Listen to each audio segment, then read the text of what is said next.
Hi there, today's book is Charlatans by Robin Cook. Now, this is a medical mystery. It's centered around a couple folks working at the Boston Memorial Hospital. So we have a chief resident, I think that's what his title is, Noah Rothhauser. And he is well liked, very smart. He does a great job, very dependable. And he manages like all the residents that come through, and he helps us in the operating room. And so he's one of the really strong folks in the hospital. So at the beginning of the book, we meet this gentleman who is the parking attendant at the hospital. He worked his way up, and he was in charge of all the parking for the hospital. He's well liked, he knows everybody, and it seemed that over the time that he's worked there, he has gained some medical knowledge. He could talk intelligently with the doctors and the nurses, and so he was up for a hernia surgery with the rock star of the hospital, who is Dr. Mason. Dr. Mason is well known. All the celebrities come to him for their surgeries. And so he brings in a lot of clientele and a lot of money for the hospital. So he pretty much gets to do whatever he wants. And he has the attitude of an entitled person. You know, he can be very condescending. He can act real bratty. He's also one of those people who like to retaliate if they don't have their way. And, you know, if anybody speaks up against whatever he wants to do or have a differing opinion, then there is hell to pay. However, he is good at what he does, apparently. So anyway, when it came time for this gentleman, his name is eluding me right now. Okay, sorry, I had to go look his name up because I couldn't remember his name. Okay, so the gentleman who's supposed to have the surgery is Bruce Vincent. He is younger man, mid-40s, and he works at the hospital, been there for years. And like I said, he's well known. So it's crazy because the day of the operation, he came in dressed as if he was going to work. He was doing all his duties in the parking structure and working, and then he was going to just leave from work to go to the operation.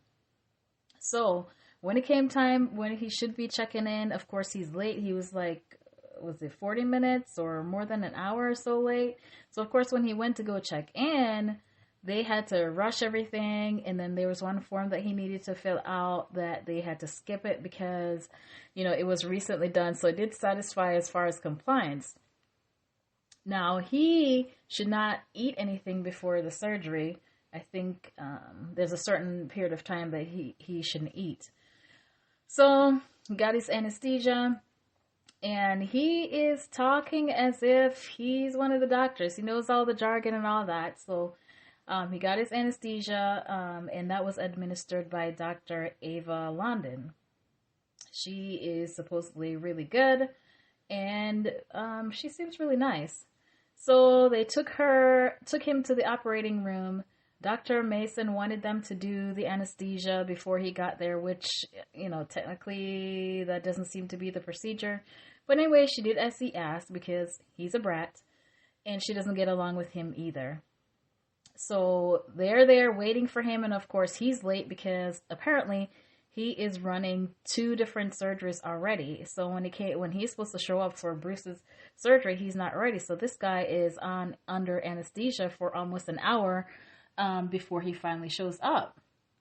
So then they were supposed to start the procedure, and then it started to go wrong, and they discovered that he had food in his stomach, and he was like pretty much like thrown up in a sense, and so everything started going wrong from there.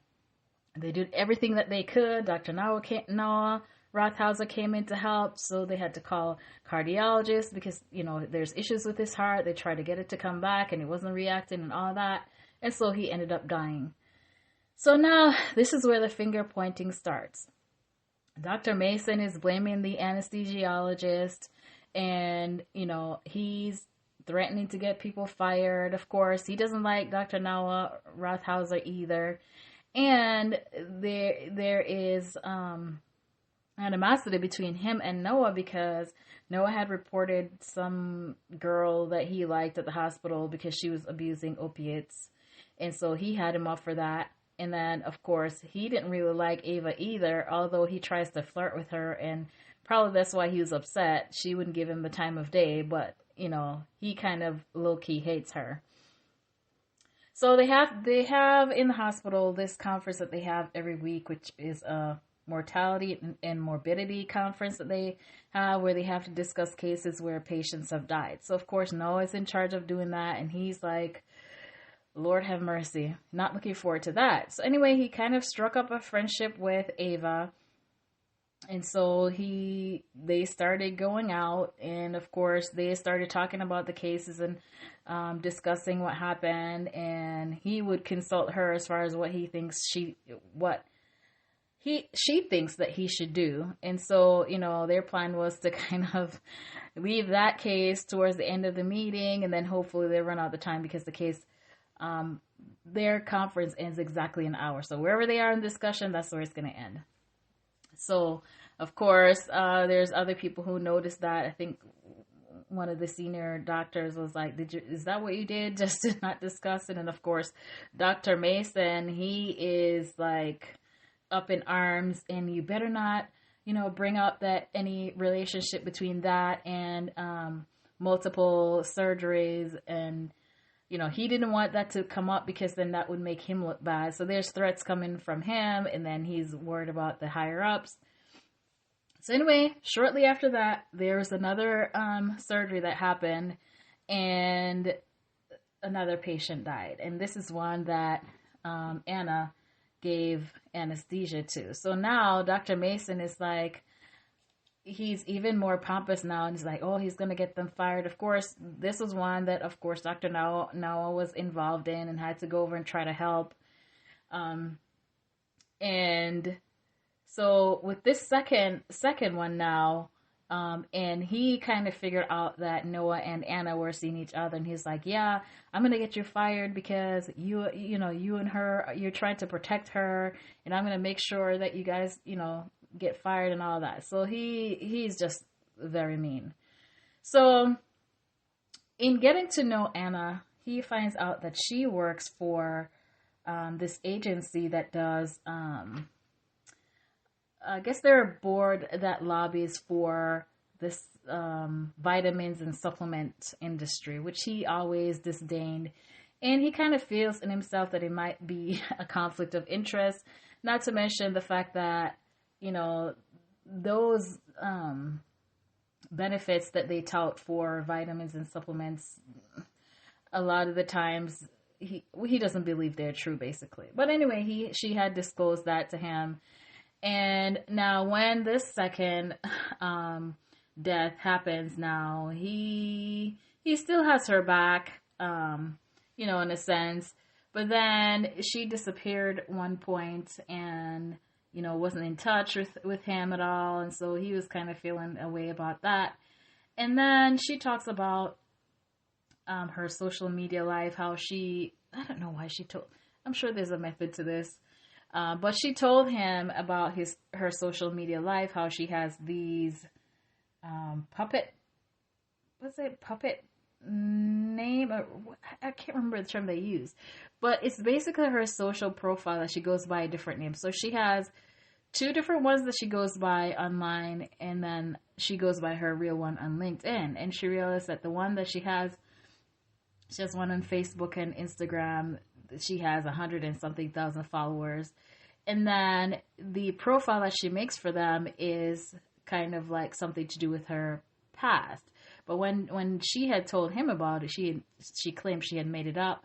One was for a dental assistant.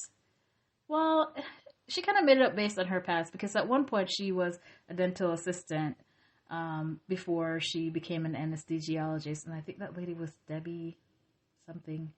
And then her main profile that she uses that has a ton of followers, it was more geared towards, you know, fitness and all of that. And this is kind of where she has a huge following. So, some things happened that made him start to question whether, whether she was really competent. As a matter of fact, um, after the last person died, she was all upset, and then she stopped talking to him because he had gone to her boss to talk about some concerns that he had, because he's the one who had to be in charge of presenting these deaths, and he has to investigate and provide these findings. So he had made the mistake of going to her boss to mention some concerns, because one of the nurses had mentioned that she was supposed to have certain machine on and she didn't. However, he was rebuffed by her boss, and he said that, she had excellent education and they did their own investigation and they didn't find anything wrong, that she did anything wrong. And then, of course, shockingly to him, he was like, if you have anything else, you need to go through your chain of command and don't come to him, basically. And he was so shocked, like, wow, we're peers, and he did not expect that. So now, he was like, wow, what is really going on? Now, a little bit later, he went to go see Dr. Mason about something, and he noticed some paperwork on his desk, which was related to his thesis that he did in university, in med school. And so he had it written out, written through with stickies and whatever on notes. And so when he saw that, he was like, oh my goodness, what is this doing here? And he was going to steal it back, but he figured that he would know it was him because his assistant was out there in the office and he was the only person who went in. So he decided against that. So we later find out then this is the method now that Dr. Mason was using to try to get rid of him. And he was like, wait a minute, how did he get my thesis paper? Because usually at that university, you can't get it unless you're, it would have to be checked out by certain individuals. Not just anybody could come and get the paper. So now this goes into the shadowy life of Ava and this organization that she works for. And we find out that Dr. Mason, he was able to get people to go in and get the paperwork. And so Noah got suspended. And so during his time that he was suspended, there were some guys who were following him. And so he was trying to escape, them. And then while he was suspended, he decided that he was going to follow up on Ava's past. And he started with the university that she went to in Texas. He found a private investigator who started working on the case to look some things up, and she mentioned that she had connections with the university that she went to, and she had given him a little bit of information, but shortly after she started working on the case, she got killed. And so now he is fearing for his life, and now he feels like there's a connection between what's happening in Texas and these people who are following him. So he ended up sneaking out and going to Texas to try to find out what is really going on. So at the end of the book, we find out that Ava is not what she really seems. And I guess the only hint that I could give you is in the name of the book. And so when he discovers this huge secret that she's holding, now she blackmails him with some information that she had found, and she wanted him to join their organization or else. And so that's pretty much kind of how the book ended. But also there was something that happened at the end of the book that I was happy to see, that related to some of the bad guys, per se, in the book. So if you enjoy a medical mystery, this is one that was very interesting, not just the storyline, but also, the insight into how the medical back office stuff works. And it was also kind of scary hearing about, the infighting between doctors. They're supposed to be working together. But I have heard people in the medical field who mentioned the bad culture anyway, but it was surprising to me just to see it laid out and how it affects the patient. So that's kind of scary. And the fact that one doctor is running multiple surgeries at once, one surgeon is running multiple surgeries at once, that is kind of scary. I hope that doesn't happen in real life. And maybe that's me being naive. But anyway, 4.5 stars I would give this one. Have you read this one? Let me know your thoughts. Until next time.